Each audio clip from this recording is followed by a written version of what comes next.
Hola a todos, bienvenidos a Nepantlatoli, netas y rugidos del abuelo jaguar. Los saluda Noel Balam, su servidor el abuelo jaguar, y les da la bienvenida recordándoles que en Nepantlatoli los niños del sexto sol somos testigos de un cambio de era.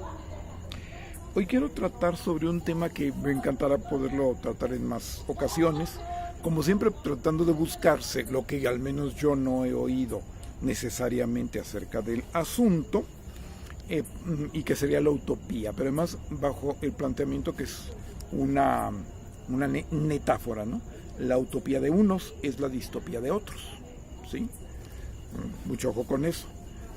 No te entusiasme tanto el hecho de poder asistir a algo exclusivo sin darte cuenta de que eso, si es exclusivo, es excluyente, ¿sí? Son cosas que a nivel de una conciencia de clase media para abajo debemos de tener conciencia, ¿no? Entonces, hay que entender una cosa muy importante en cuanto a la utopía. La utopía no es una realización, ¿sí? No voy a hablar, tal vez en otro lado, en otro video lo hiciera, pero por ahora no voy a hablar que si el origen de la utopía, que si Tomás Moro, que no sé qué. Utopía es una situación, digamos, ideal a la que se aspira llegar, pero tiende a ser más bien imaginaria, es algo aspiracional. Este terminajo lo vamos a usar más de una vez, ¿no? Porque realmente de clase media para abajo vivimos una vida aspiracional, ¿no? Siempre creemos que el futuro lo mejor está por venir, ¿no? Que es el progresismo, etcétera, etcétera, etcétera, y esto es muy interesante poderlo retomar. Ahora bien, la utopía es cuando una determinada porción de la sociedad, que serían ahora sí que los paradigmas paralelos, como cada quien ve las cosas, una determinada parte de la sociedad, su mundo ideal, lo concibe de alguna forma y va dirigiéndose hacia él. La utopía no se alcanza, porque normalmente pues es algo imaginario y aspiracional, ideal, ¿no? Pero también porque aunque nadie pudiera decir que la utopía la alcanzó, cuando se alcanzan partes de la utopía muy significativas, también sucede esto de que, como que el dicho este gringo, de que el pasto era más verde siempre de cuando lo ves del otro lado de la barda, ¿no? No de este lado de la barda, ya cuando estás de este lado de la barda y estás en el pasto dices, no, es que era más verde, ¿no? Como que hay esta situación o como desencanto de, bueno, ya lo conseguí y qué, ¿no? Eso es otro tema que sería importante, pero hay que entender, por ejemplo, que el neoliberalismo también tuvo su utopía, ¿sí? Pero su utopía no es decir, a esos 40 años ellos consiguieron o consideraron que habían conseguido todo, que habían realizado el mundo, que habían acabado con la historia, que válgame Dios todo este asunto. Y no es así. Ellos siguen pensando que todavía falta.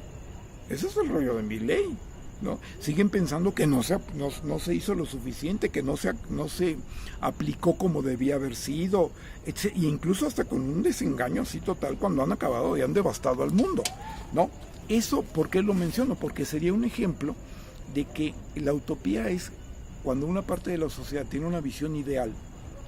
Esa visión, al ser parte de los hegemones, de los que nos hacen padecer, de los que viven la hegemonía, tienen esa visión de ideal, pero no quiere decir que la hayan realizado. Nadie nunca va a decir, ya estoy en mi utopía. Siempre va a ir o aspirarse más allá.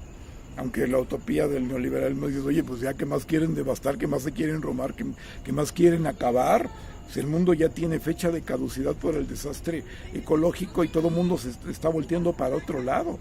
Si alguien lo tomara en serio, podría decir, falta tantos años para que el mundo colapse. Y como yo lo planteo, que será un tema aparte, pero lo anticipo. Sí es un spoiler, pero vienen mucho más cosas, ¿no? Como yo lo anticipo, si ahorita faltaran 1000 años, ojalá fueran 1000 años, si faltaran 500 años para que faltaran, el cálculo no está hecho, pero se podría hacer y se debería hacer. Si ahorita faltaran 500 años para que al grado que vayamos el mundo colapse, es decir, se acabe, ¿sí? Así para acabar pronto, ¿no? En un momento determinado, Dentro de 100 nos faltarían 400, porque el proceso va desafortunadamente progresando, en lo negativo en este caso, y dentro de 100 años no faltarían 400, sino a lo mejor 300, 250, porque esto es progresivo. Eso, por ejemplo, que deberíamos estar atendiendo esto, que es muy grave, porque es real, ¿no? Si nadie detiene el desastre ecológico, ya nos llevó el nabo, y estamos, tirios y troyanos, estamos bajo la línea de que pues eso no nos va a tocar a nosotros, que es lo que creemos, ¿verdad? Unos, porque no tienen, tanto los que tienen inconsciencia y tranquilizan su inconsciencia porque a mí no me va a tocar. Yo tengo conciencia, pero también tranquilizo mi conciencia porque no puedo hacer nada. Bueno, en lugar de eso, que dices, bueno, que es el planteamiento, por ejemplo, de la derecheta cobarde de Verástegui, ¿no? ¿Con qué más quieren acabar? ¿Qué más quieren destrozar? ¿Qué más quieren deshacer? ¿No? Y sin embargo, ellos vivieron su utopía, pero la utopía no se alcanza, entonces siempre les va a faltar. Por ahí es muy importante que lo entendamos. La utopía es imaginaria. La distopía, que quizá en algún momento podría haber sido imaginaria, más bien la distopía ha tendido, y mucho dentro del neoliberalismo, aunque no necesariamente hasta el neoliberalismo, ya desde antes, pero definitivamente en el neoliberalismo la distopía se ha vuelto real, mientras que la utopía siempre es imaginaria, ¿no? Eso es un factor muy importante, ¿no?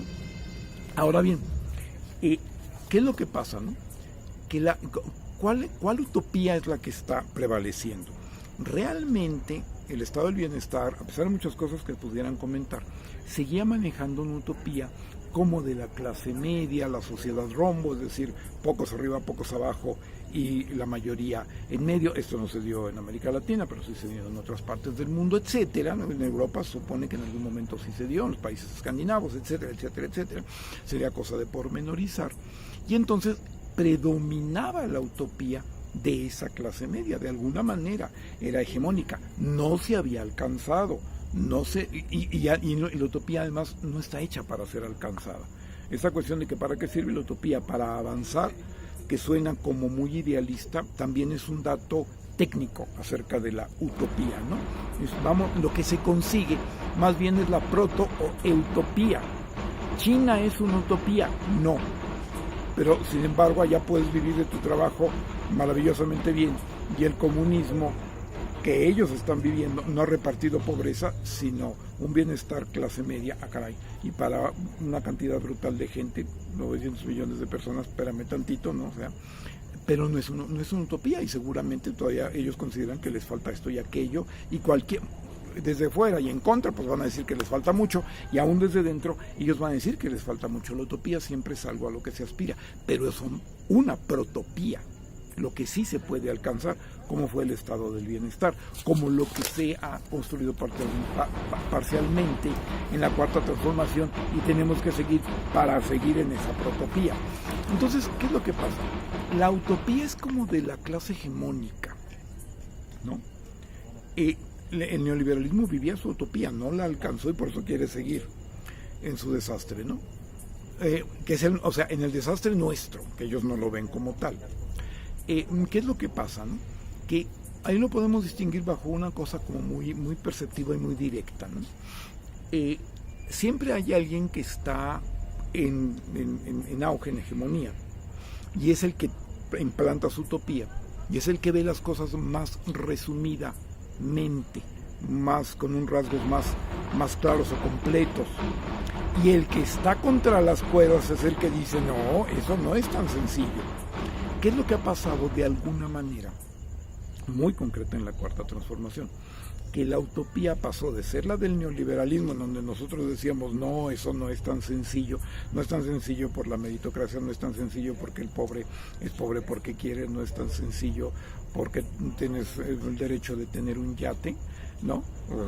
Y tantas cosas que podríamos decir, ¿no? Que ahora que se está enfocando y debe seguir así sobre la línea de un beneficio de las mayorías, entonces ellos son los que dicen, no, eso no es tan sencillo. Eso es lo que muestra el que requiere más explicación del asunto, es el que no es hegemónico en relación a la utopía en turno. Por lo tanto, la utopía es imaginaria y motivadora. Y la distopía tiende a ser real, pero hay dos versiones. Hay la antimotivacional, la desmotivadora, que es lo que busca la derecha.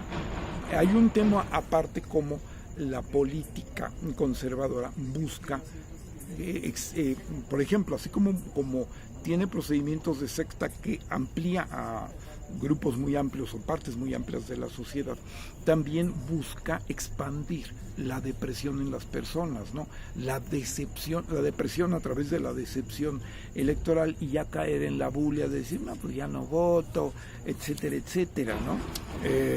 Una de las dos Dresser, porque no es la que es la de Televisa, sino la otra señora, que llamó muy abiertamente y muy formalmente a no votar, era un poco como el llamado a decir, estos son tan tontos que no se deprimen, pues, pero cuando de lo que se trataría es que una población muy deprimida no vote, ¿sí? Que es un modelo como muy europeo, que aquí afortunadamente no ha jugado y no debe jugar. Tenemos que votar para tener la mayoría calificada y tenemos que arrasar en estas elecciones. Difícilmente vamos a encontrarnos, aunque surgiera una figura que no surge todos los días, ni mucho menos, como López Obrador. Yo tengo por ahí quienes pueden serlo en el futuro. Lo que no va a ser tan fácil, o yo creo que no se va a dar, no podemos contar con cuenta, no podemos dar por contado que se dé, es que haya unas condiciones tan favorables. Si acaso hubiera algún problema con la elección, eso señalaría que algo está muy mal. Pero creo que las condiciones ahorita son muy favorables, que nos permiten, como decíamos en otro video, poder atender lo importante y no solo lo urgente, ¿no? Y en ese sentido es en el cual tenemos que profundizar de alguna manera nuestra transformación. No caer en la depresión, porque hay una cosa muy importante, ¿no? Realmente el mundo de las previas, las tres, a las 4 transformaciones, estamos en la 4ª, pero bueno, a las 3 primeras transformaciones en la independencia, reforma y revolución, eran mundos muy distópicos, pero no desmotivacionales.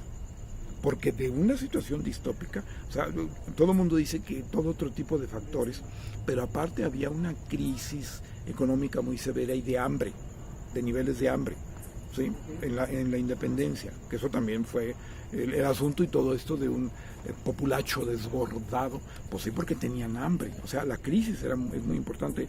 La visión burguesa lo ve por otra forma, que si España, que si las leyes de Cádiz, que todo eso, que es cierto.